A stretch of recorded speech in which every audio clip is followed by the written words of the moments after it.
भक्तों राम राम राधेश्याम भक्ति वाविद रेणु रस्तोगी चैनल में मैं आपका स्वागत करती हूँ। तो आज की वीडियो रहने वाली है कि आप अपने लड्डू गोपाल जी को फूल बंगले में कैसे बिठाएं। तो मैंने पीछे एक येलो कलर के कपड़ा है मेरे नेट का, तो मैंने वो पीछे लगा लिया है। तो ये देख सकते हैं मैंने यहाँ पर इस तरीके से तैयारी कर ली और एक फ्लावर पॉट लगा लिया फूल बंगले के पीछे, तो जिससे शेड अच्छा आएगा। तो इसलिए मैंने ये दो फ्लावर पॉट लगा लिए ये, और ये मैंने फूल बंगला लगा लिया। और इसके पीछे अब मैं डेकोरेशन करूँगी। लड़ी है मेरे पास तो मैं उससे डेकोरेशन करूँगी। तो बात कर लेते हैं कि फूल बंगला कब से चालू होता है। तो कामदा एकादशी से फूल बंगला चालू हो जाता है, तो सावन तक चलता है। और इसकी हम सावन में जो एकादशी आती है उस पर ये विराम देता है। तो आप कभी भी फूल बंगले में अपने लड्डू गोपाल जी को बिठा सकते हैं। तो अब हम अपने लड्डू गोपाल जी को तो आज बैठा रहे हैं, तो हम उनको दर्शन कराएंगे। पहले थोड़ी सी डेकोरेशन कर लें। तो ये आर्टिफिशियल फूलों की मेरे पास तोरण है, तो मैं इसको लगाऊंगी और इसको लगाकर डेकोरेशन करूंगी। तो अब हम डेकोरेशन करके दिखाते हैं।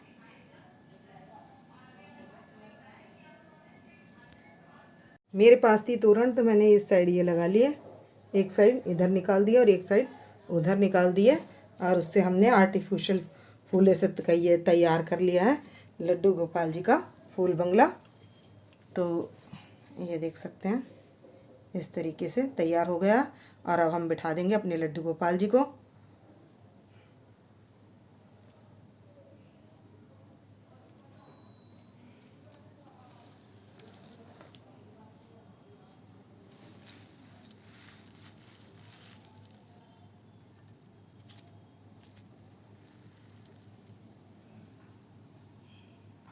तो हमारे लड्डू गोपाल जी पधार चुके हैं, और अब बिठाएंगे हम अपनी राधा रानी को।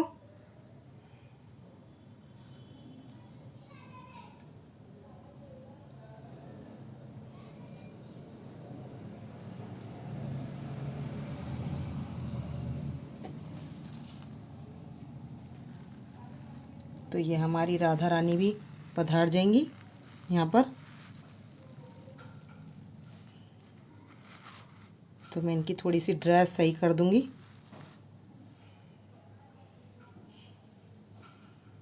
तो हमने फूल बंगला लगा लिया है और लड्डू गोपाल जी को पधार लिया है, और अब राधा रानी को और लड्डू गोपाल जी को फूलों की माला पहनाएंगे।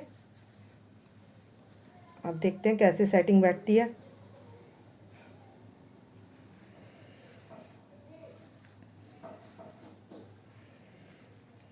तो अब इस तरीके से हम इनको सजा लेंगे फूलों से। तो ओरिजिनल फूल की खुशबू अच्छी होती है इसलिए। और वृंदावन में बिहारी जी के तो फूलों से रोज़ बंगला सज रहा है, तो मैंने भी इसीलिए बनाया है अभी फूल बंगले की, क्योंकि ये प्रसादी बिहारी जी के यहाँ से मिली है।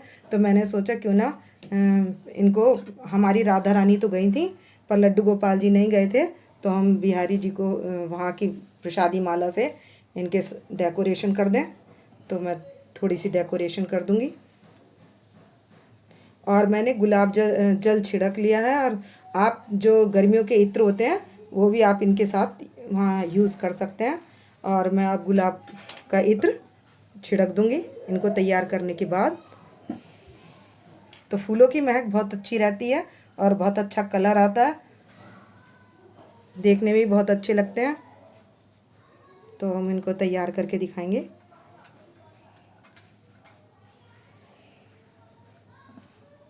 तो आप भी अपने लड्डू गोपाल जी और राधा रानी, आपकी जो भी हों, आप जिनकी भी सेवा करते हैं, तो आप उनको इस तरीके से उसमें बिठा सकते हैं।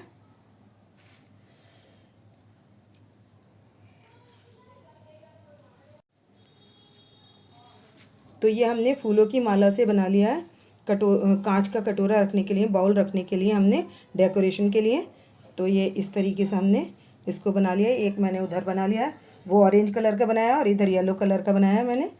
तो इस तरीके से अब इसमें हम, आपके पास मोती हो पानी में तो वो भी डाल सकते हैं कांच के बाउल में, तो अब हम वो भी लगा देंगे यहाँ पर। तो अब मैं डेकोरेशन कर लूँगी यहाँ पर। ये इस तरीके से एक रेड और एक वाइट फ्लावर लगाकर, तो ये हम गुलाब के फूल लगाते जाएंगे और डेकोरेशन करते जाएंगे। तो मैं इस तरीके से करूँगी डेकोरेशन।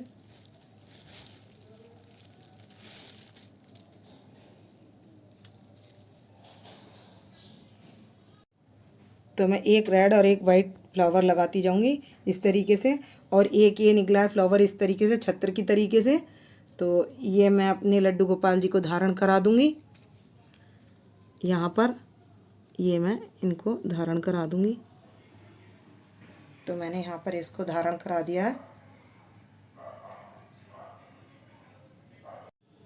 तो मैंने फूलों से फूल लगा दिए काफ़ी सारे, और इस तरीके से मैंने बना लिया ये डिज़ाइन वाइट और रेड फूलों का। और इसके बाद में एक फूलों की लड़ी है तो वो ले लूँगी, वो मैं इस तरीके से लगा दूँगी। और ये काफ़ी अच्छा फूलों से हो चुका है डेकोरेट।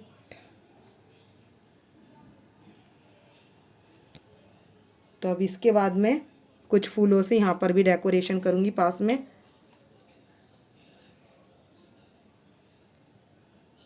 ये देख सकते हैं कितना सुंदर लग रहा है। तो जो ये पीले पुष्पों की माला है, तो मैं इसमें इस तरीके से, जहाँ से पीले हैं, पीला रेड, इस तरीके से मैं फ्लावर लगाती चली जाऊंगी इस पर भी।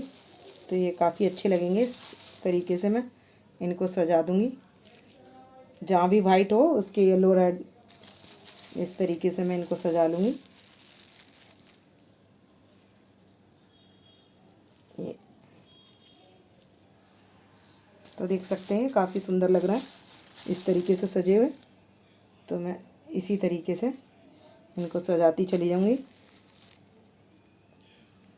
वो आपका भाव है, आपको जिस जिस तरीके के भी फ्लावर मिल जाए तो आप लगा सकते हैं। मुझे ये कुछ दो चार फूल मुझे गुलाबी कलर के भी मिल गए थे, तो मैं इनको लगा दूंगी बीच में। और इस तरीके से फिर करते जाएंगे इनकी डेकोरेशन फूलों से।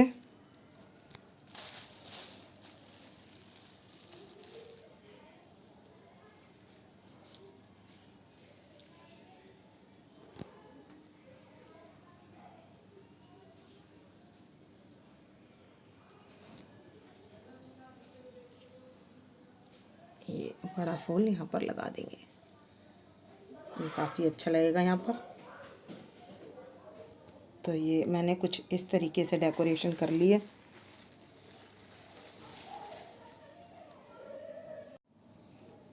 अब दोनों साइड में मोर पंखी लगा दूंगी ये यहाँ पर।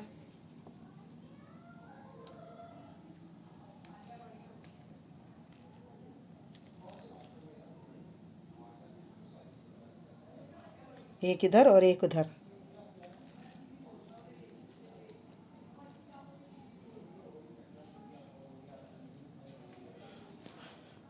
तो दोनों साइड हमने मोर पंखी लगा दी है ये।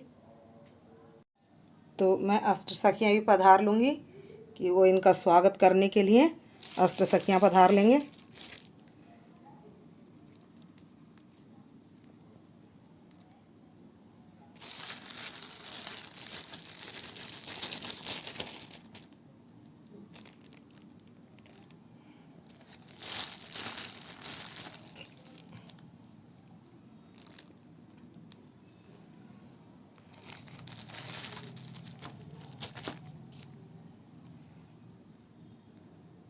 तो ये अष्ट सखियाँ पधार चुकी हैं।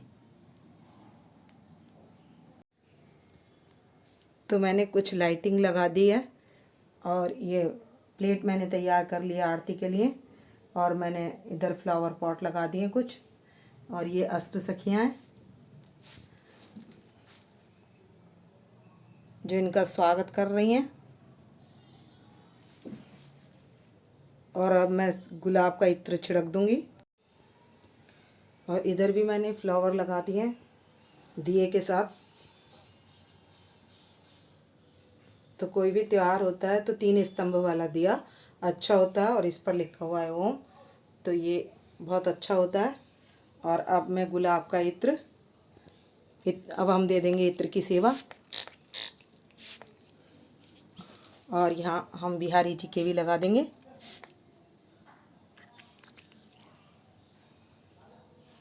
तो इत्र की सेवा देने के बाद अब हम करेंगे आरती। तो अब हमने तैयारी कर ली है और अब जला लेंगे हम जोत।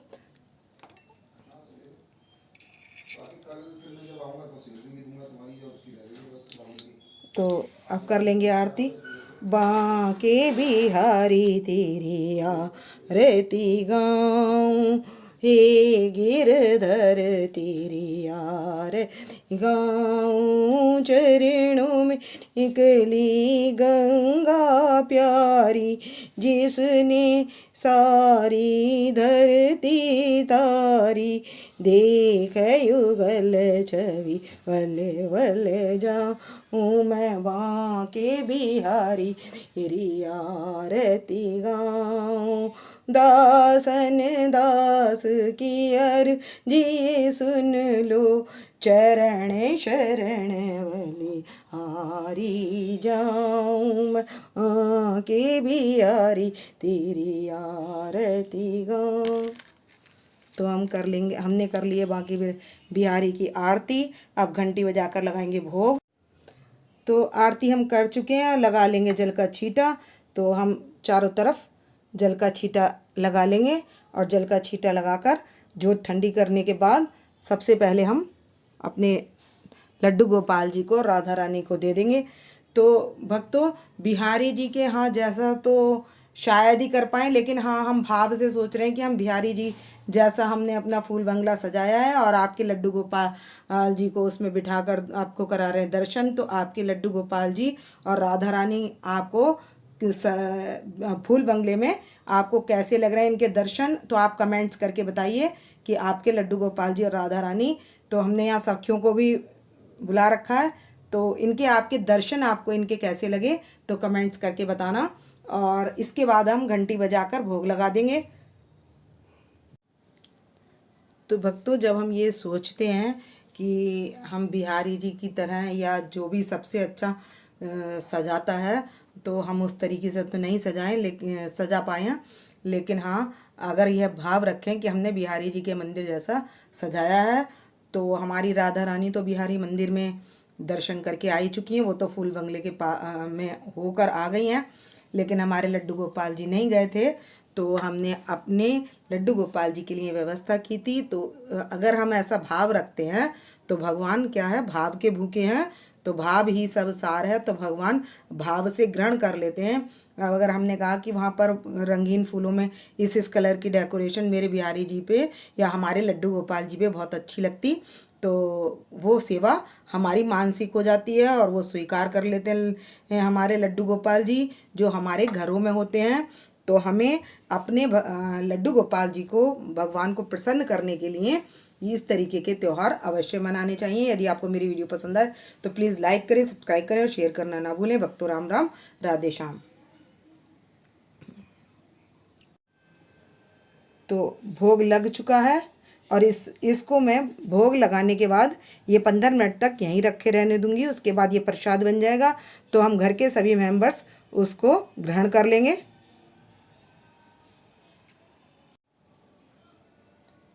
तो अब हम ले आए हैं भोग, तो अब लगा देंगे हम भोग। तो आप कोई मीठा रखना चाहें तो वो मीठा भी लगा सकते हैं, और फ्रूट्स लगाना चाहें तो फ्रूट्स भी लगा सकते हैं। और अगर अपने लड्डू गोपाल जी के पास जैसे ऐसे फ्रूट्स रखना भी चाहें तो ऐसे भी रख सकते हैं। तो अब हमने फूल बंगले में इनकी आरती कर ली है और अब इनको लगा दिया है भोग। तो हम घंटी बजा कर लगा देंगे भोग।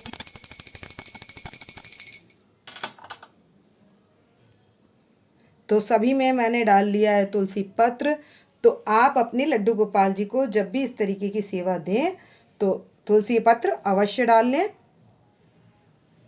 और समय समय पर आप अगर लड्डू गोपाल जी की विग्रह की सेवा करते हैं तो उनको फूल बंगले की है, उनके फूल सज्जा की है, तो जो जो ये इनके फेस्टिवल आते हैं उनको अवश्य मनाना चाहिए।